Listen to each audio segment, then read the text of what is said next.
What's going on, everybody? Perry up in the front, Eric hid into the darkness in the back. Eric is back, by the way. For those of you who haven't watched the Licorice Pizza review, Eric is back from Oregon. I'm back for good. Back for good, which is awesome.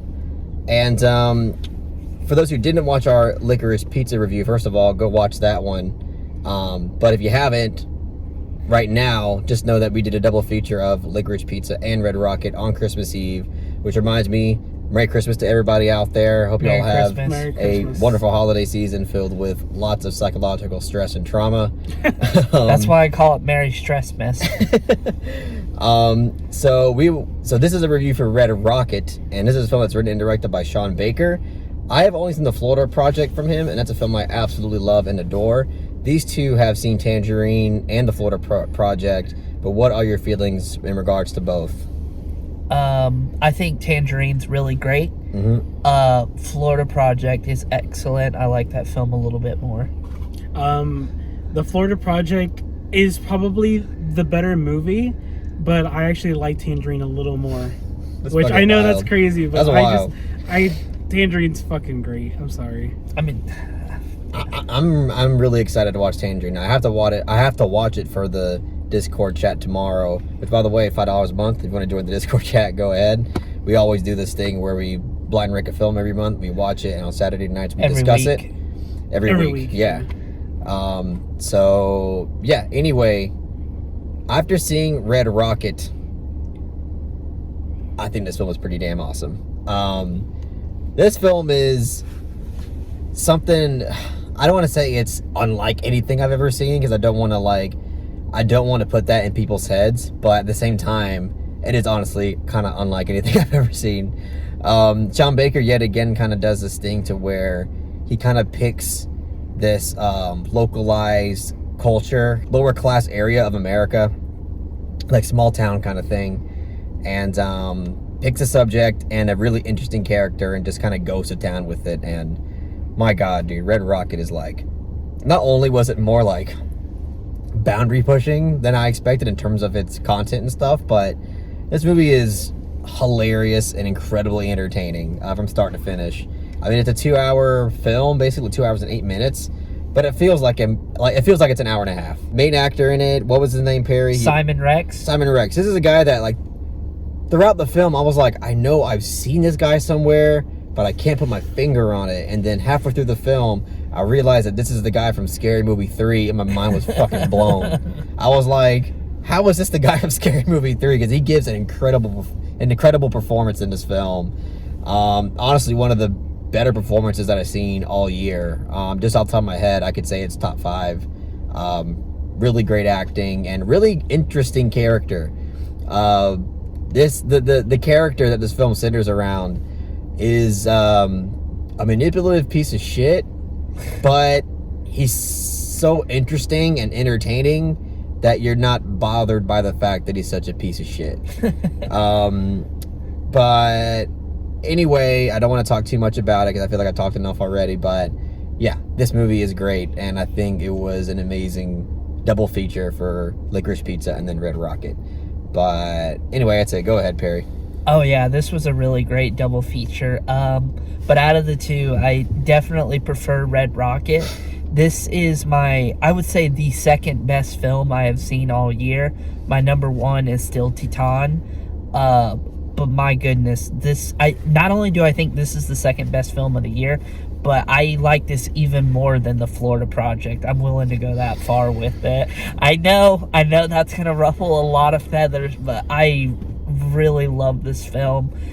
Simon Rex, I mean, he gives my favorite performance of the year. I mean, he was incredible. He ate up the scenery. I mean, literally, he was like at 110% the entire movie, and he just did not dial back. There wasn't a moment where I didn't believe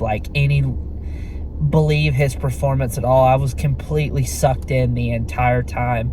And not just Simon Rex, but the supporting performances, they all were great, and they all felt natural to, obviously the setting, the small town of Texas,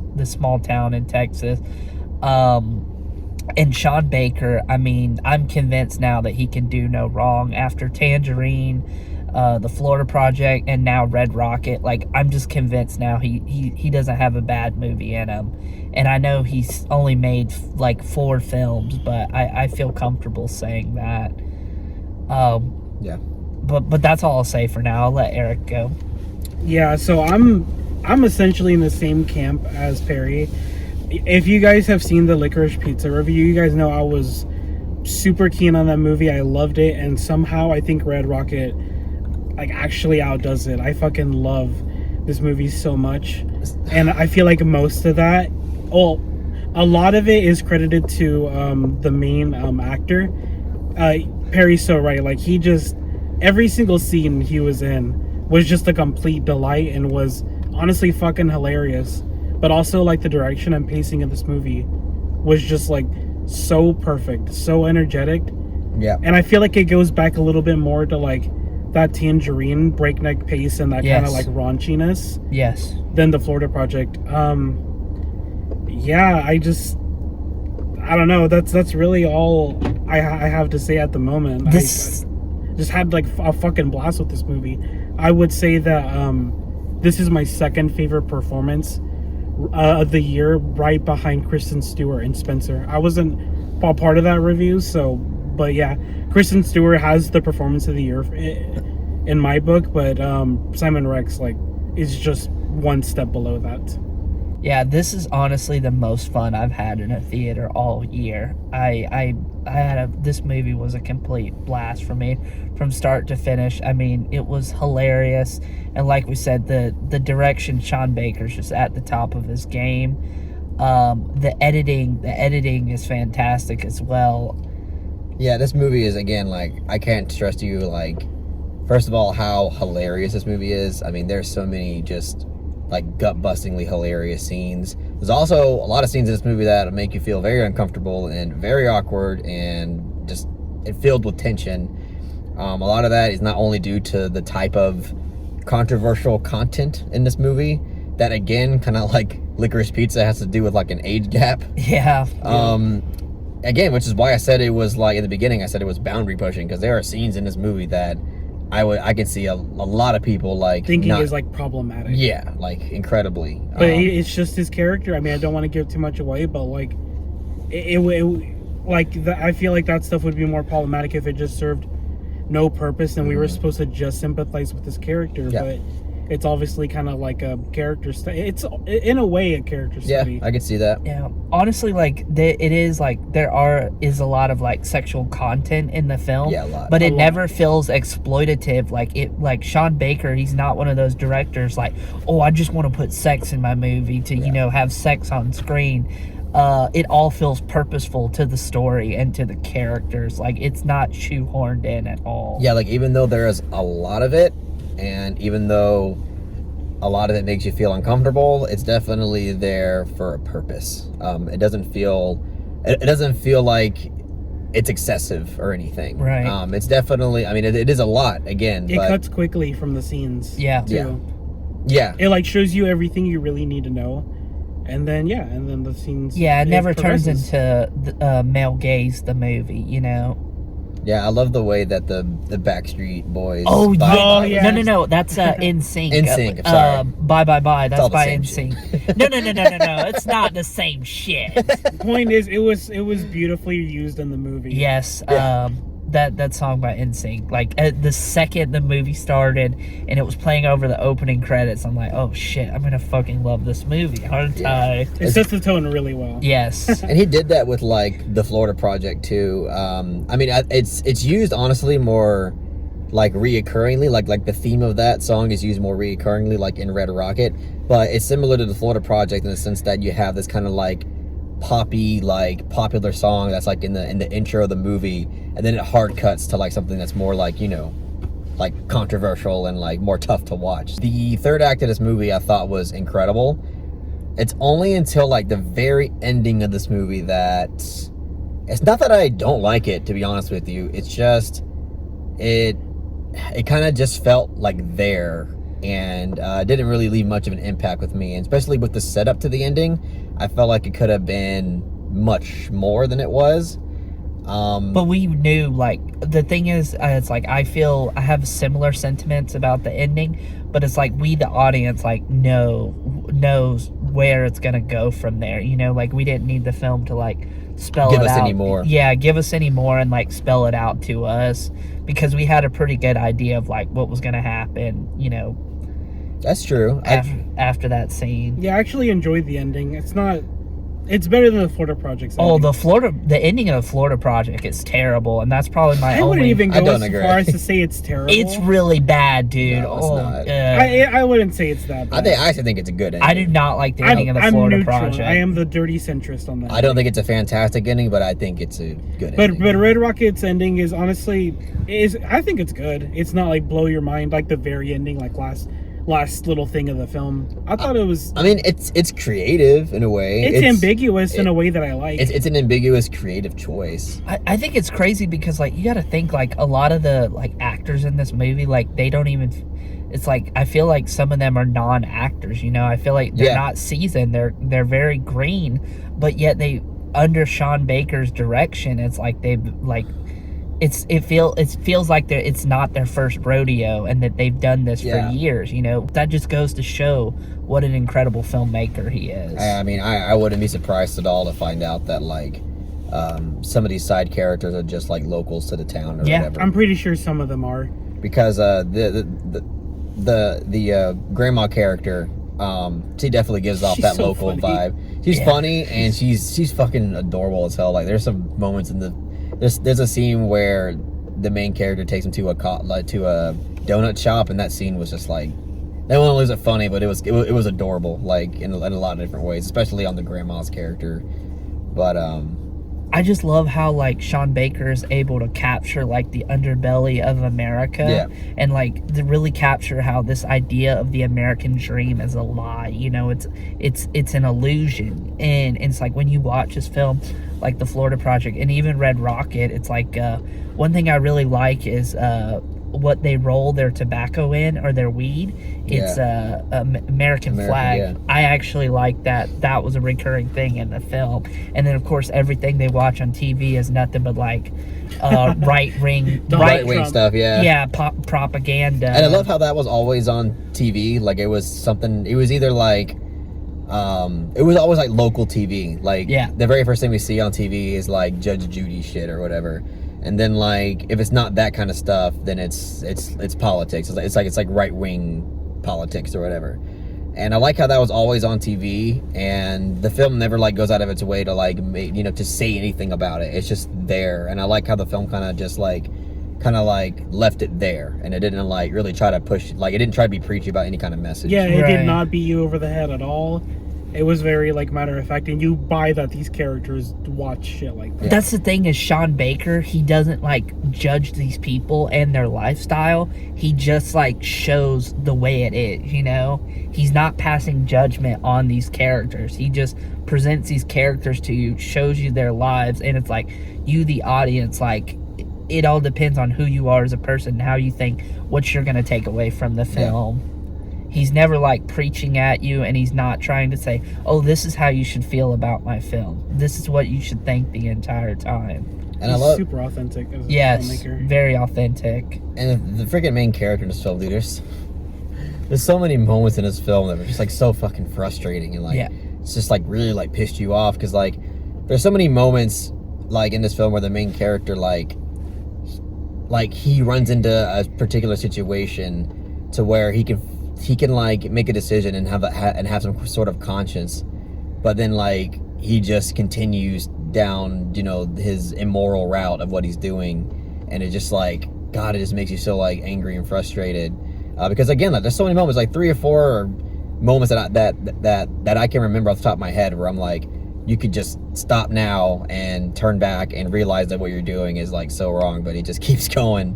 But I think it's a huge part of his character, and I think in the third act of the film, and you get like, at least some sort of like satisfaction when it comes to that. And not to mention is like I'm glad you brought that up. It's like the film is hilarious, no doubt, but it is very nihilistic in tone. Because if you think about it, like the main character is a person who fucks but can never feel love, Yeah, and there's also like drama in this movie too. Like, I mean, yeah, most of it is like comedy, but again, it's not really like sketch comedy. It's just like it's comedic because of how the main character is like embodied, and just because of like the context of certain things, and the dialogue is funny too. When the film wants you to feel the weight of something, it really does do a great job of making you believe those dramatic moments as like real moments, and not just like a placeholder for more comedy or something. Like, it's never, the comedy never disrupts the flow of those dramatic scenes. Not at all. And the amazing thing about the film is, like, you think it's gonna get like repetitive and get caught like stuck in a repetition. Like, you think it's just gonna cycle through something, and then it throws another curveball at you. Every time you think the direction of the film, it just throws another curveball at you. But you do know that in like the back of your head that everything that's going on is going to come to, an end. It's just like, it never felt repetitive to me. It was always, it gave you enough to where you thought you had an idea of where it was going, and then it would shift gears. Yeah.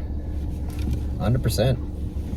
Yeah, obviously we all really like this movie a lot, so. Yeah, I fucking love this movie. Such a fun time. Yeah. I definitely recommend, if you're okay with like raunchiness and explicit fucking sex, go out and see this movie. You don't even have to be a hardcore like cinephile to like love this movie. Like, you just have to be able to like take uncomfortable sexual content. That's like, if you're able to take that, you can really enjoy this movie. Like, you don't have to be able to like analyze movies on a deeper level. As long as you can take like some boundary pushing content, then you can really like this movie. Yeah, and I think the film is a very well shot. It's not like the best cinematography I've seen all year, but it's like, it doesn't surprise me at this point that a Sean Baker film is incredibly well shot, because, dude, watching Tangerine, it's like that film was shot on a fucking iPhone. And it's mind-blowing. Like, you're like, what? This film, there's no way this film was shot on an iPhone. That's insane.